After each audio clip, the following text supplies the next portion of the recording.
ఉదయమే 5:30-6 గంటల ప్రాంతంలో ఒక విషాదకరమైనటువంటి వార్త వినడం చాలా బాధ అనిపించింది.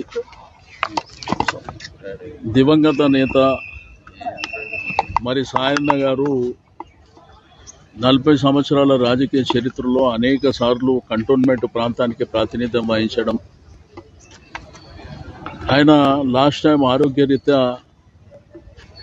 పోయిన సంవత్సరం మరణించినటువంటిది. ఇప్పటికి సంవత్సరం 3 రోజులే అవుతుంది. మొన్ననే వారి యొక్క వర్ధంతి కూడా చేపట్టడం జరిగింది.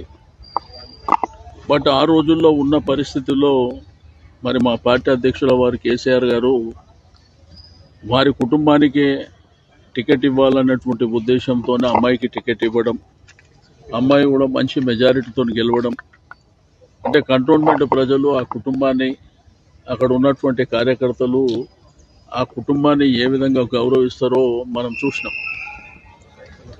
బట్ ఉదయం ఇటువంటి సంఘటన జరగడం, చిన్న వయసు అమ్మాయి, ఎంతో భవిష్యత్తు ఉంది.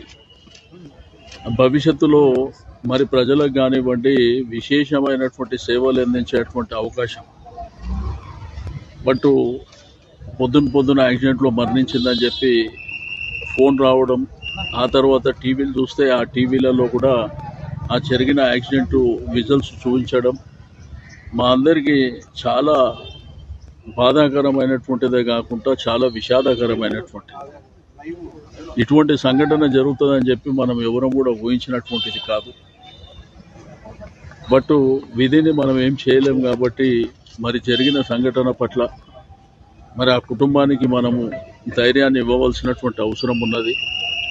ఆ భగవంతుడు ఆ కుటుంబానికి అన్ని విధాలుగా ధైర్యాన్ని ప్రసాదించాలని కోరుకుంటూ మరి కొద్ది క్షణాల్లో డెడ్ బాడీ ఇక్కడికి రావడం జరుగుతుంది. పోస్ట్మార్టం నిమిత్తం వారి యొక్క స్వగృహమైనటువంటి అశోక్ నగర్ దోమలగూడ ప్రాంతానికి తీసుకువెళ్ళడం జరుగుతుంది.